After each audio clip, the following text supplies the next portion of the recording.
Joined now by UFC lightweight contender Dustin Poirier. Dustin, thank you for your time. Let's get right into it.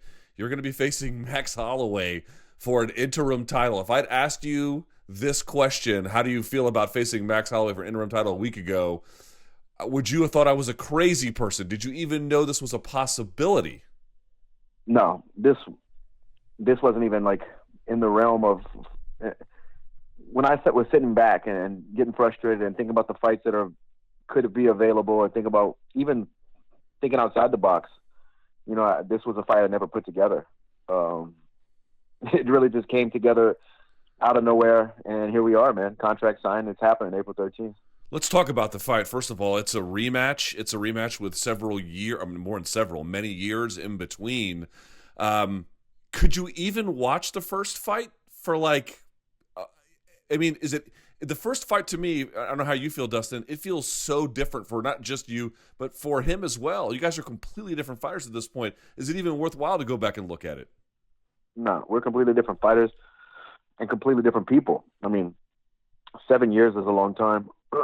And 7 years of fighting the best guys in the best organization in the world, the biggest organization in the world.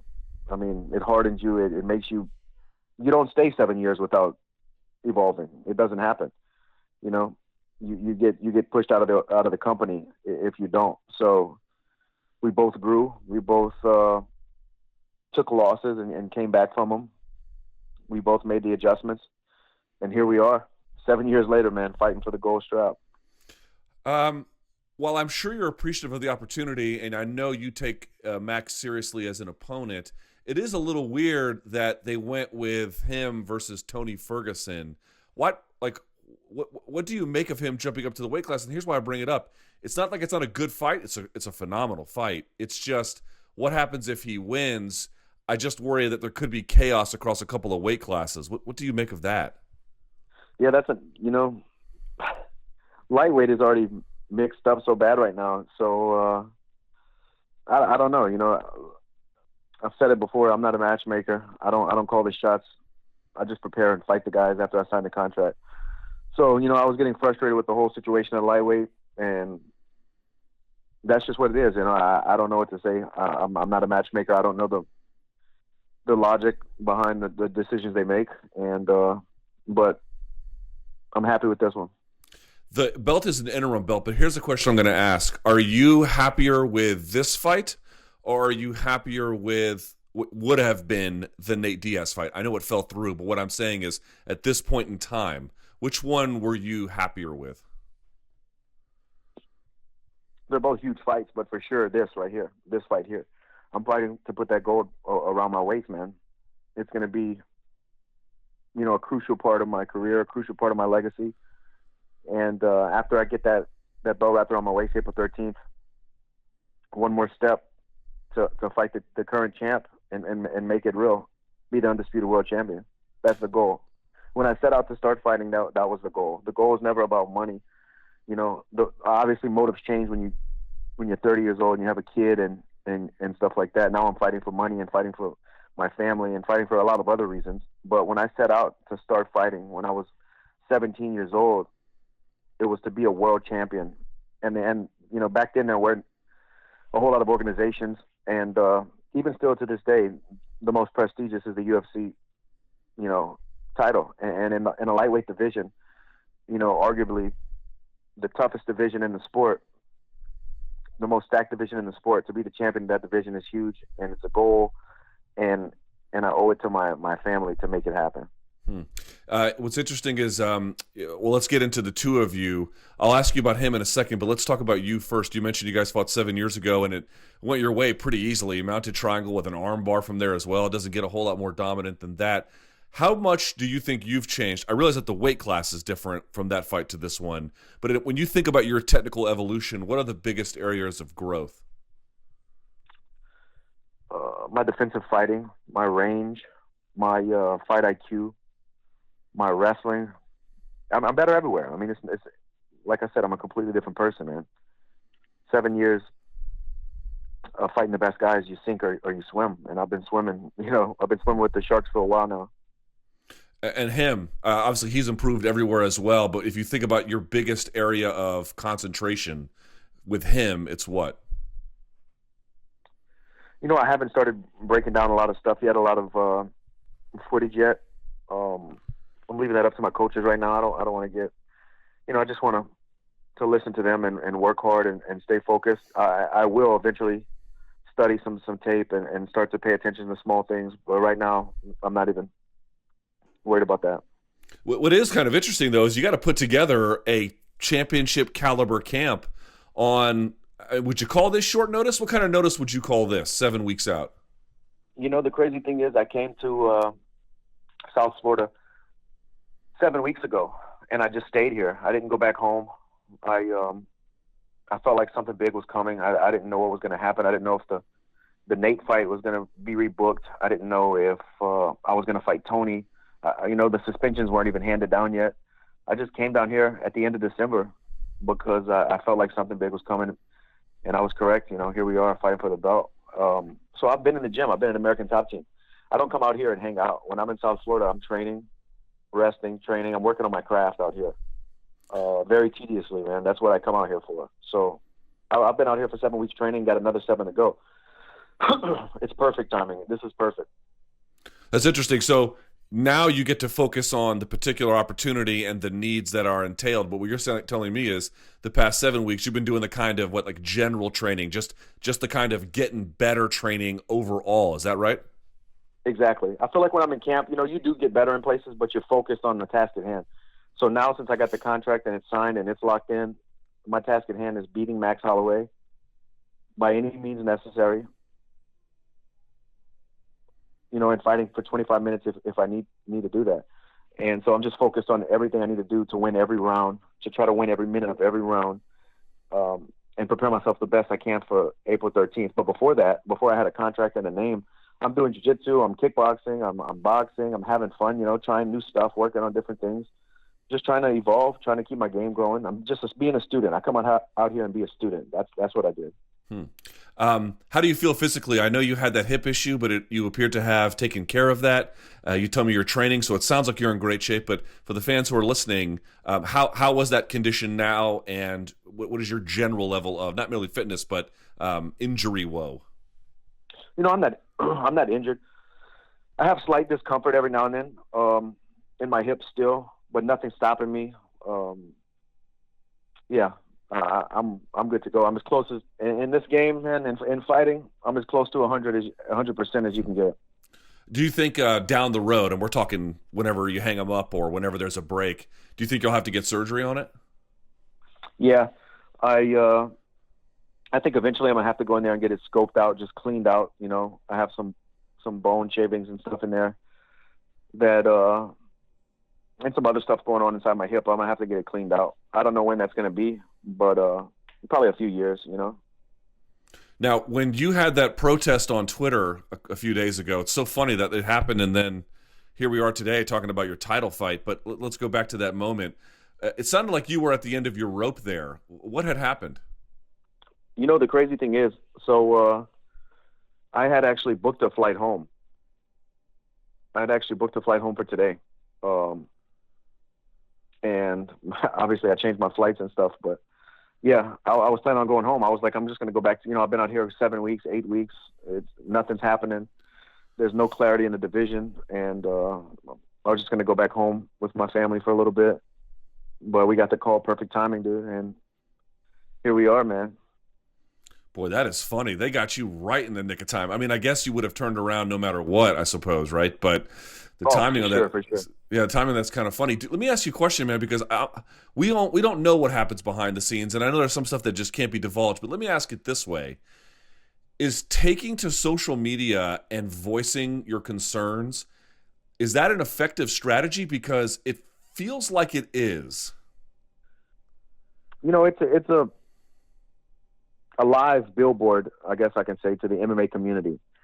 And, nowadays people run with everything. This, MMA journalists and media and fans and everything, as soon as you put something out there, stories and write-ups and articles, and people are retweeting it and it's getting posted all over. Like, that's just the way the MMA community is. A lot of stuff spreads and travels through social media. I guess that's just not even MMA. That's just world. Now the world's moving forward. But, just to clear it up, like me on social media saying, you know, that I was at the end of my rope and all this stuff, that it was just timing. That was just, this would have came together if I wouldn't have said that. This fight still would be happening. You know, it was just crazy timing that it happened right after that. But you know, I do see guys get fights. You know, get other guys interested in fighting them on, you know, saying stuff to other fighters, and then they start going back and forth, and the fans kind of run with it. And sometimes the UFC does make the matchups happen. So I just feel like I said, it's just a live feed for the world, and MMA media runs with anything they can grab onto. I hate to say that's true, but it is in fact quite true. That's the world in which we live in. You're at this point in your career now. What are you? You're 30 years old, and you've been fighting for a while though. So you're not a young 30 in that sense, but you're not an old one either. You're right in a good spot. Are you glad that the title opportunity is coming now, as opposed to, let's say, 2 years previous? Certainly 2 years from now would be bad, but is there something about this time in your life that is just actually the time it works out really well? Yeah, I was actually telling my wife that. I said, you know, I wouldn't have been ready for it 2-3 years ago. I just wasn't ready for it. Right now, it's perfect timing. I just feel really good mentally, physically. I'm in a good place. I know what I can do. I know how dangerous I am. I know what I'm capable of, and it really couldn't have come at a better time. I really feel like I'm hitting my stride and coming into my prime as an athlete. Now, the only interesting part about this is this will be your first fight in 2019. You last fought in July. Let's assume you win, right? Khabib won't be ready until, November, something like that. It could be a while before he's back out there. I'm assuming once you have the belt, you're willing to make a lot of you're not going to just jump at any opportunity. But I guess what I'm wondering is, do you have any sense about how long you want to wait to unify the titles? Like, does that matter as a thing you think about? You know, I have so much to do before that's even the next step for me. You know, I have so much. I don't like to look too far ahead. I have so many things I have to do now. I have another 7 weeks of, or 6 weeks of training camp. Have 25 minutes with one of the best, fighters on the roster right now. There's a lot of stuff that has to happen before that, but I'm down for whatever. If the UFC wants me to wait till November, then that's the move we're going to do. But we'll see. That will cross that bridge when we get to it. Right now, so many other things have to happen. Fair enough. You mentioned that you had gone to South Florida because you knew something big was going to happen. The Diaz thing fell through. Had UFC given you some kind of indication of like, well, we don't know what we're going to give you next, but we're going to do right by you. We're going to figure this out. Were you waiting on some kind of promise for them to fulfill that? Not at all. Not at all. I had no clue. I was just hoping for the best, and I just felt like, after 3 main event wins, 2 former UFC champions, 3 finishes, I just knew something big was coming. Wow, so you just took a leap of faith and just stuck it out, even though this could have gone not badly exactly, but there's total uncertainty in the process. Yeah, and it took me about 7 weeks. I was really hitting my breaking point. I was about to go back home. And of course I train and stuff back home, but it's just not the same. I was out here and I wanted to be starting a camp. I wanted to be preparing for a fight. And this just came together at the day that I was booking my flights home. Interesting. I know you're thinking about a lot of things you have to get prepared for. Real quickly, do you know who's going to corner you? Like when you build a team for a championship fight like this, who is that? That's Mike Brown. That's Thiago Alves, Diaz Davis, and my manager since day one, Robert Rovetta. That's who's going to be in my corner on fight night when I win the belt. In terms of the strategizing, how does that work in your camp? How much input do you have? How much do you say, coaches, you take care of that? I have a good, I guess, synergy, you can call it, with my team, with my close team, my immediate team, like the guys I just named. They respect my knowledge and my view on fighting, and we kind of just talk about it. I have a lot of say so in what happens, and we discuss it as a team and break things down. And I do listen. I am a student under those guys, but at the same time, they respect my knowledge and my experience in the game. and we put it all together, you know. When you thought about what it would be like when you got the call to fight for a UFC title and where you'd be in your career, you mentioned it's the sweet spot, but I guess what I'm wondering is, in your mind, did it feel like it's actually feeling now? Like, how different were expectations versus reality at this point? It's crazy, man. I don't know. You know, growing up and fighting for a while, I just always thought that day, you know, was going to be like such a huge day, and it really felt like just a normal day. But something in my brain flipped. Something like a switch flipped. I went from just being out here training, having fun, to that next training session. I was locked in just like that. I know the task ahead of me. I know what it's going to take of me, and I just know I know what it takes to be a world champion. I've been around world champions, and it's in me. I just know what it takes to be a world champion. I'm going to show you all on April 13th. This is going to be my best performance. I can't wait, man. I can't wait. Last question about this. I don't know. Every fighter is different, and I don't know what has been your history, but I'm wondering, for an opportunity like this, Atlanta's not too far from Louisiana. Are you going to have your family at the State Farm Arena to come watch you, or what's going to be the setup there? Yeah, for sure. My family's going to be there. You know, it's not far from Louisiana or Florida. It's kind of a good drive, because I spend probably, on a normal year, half the year in South Florida. I have a place there, but I do live in Louisiana. But I split my time up between the two, so I have a lot of friends and people who are close to me in Florida, and I have obviously a lot of friends and family in Louisiana. So it's a perfect drive for both spots, man. A lot of people's going to be up there, and I think that this is the first fight I'm going to bring my daughter to. I'm not going to bring her to the actual event and the venue fight night, but she's going to be with me all fight week. I just think she's old enough now to have some fun and kind of a little understand what's going on. And for the biggest night of fighting in my life, I just want, you know, the people I do it for there with me. Well, it's going to be a hell of a night. Dustin, I know you're a busy man. I know you got a lot of training to do. Thank you so much for your time. April 13th can't come soon enough. Best of luck. I know you don't need it, but nevertheless.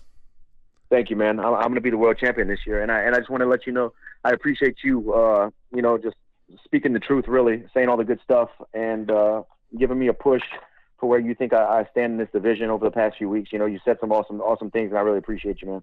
I meant every word. Thank you, Dustin. Take care.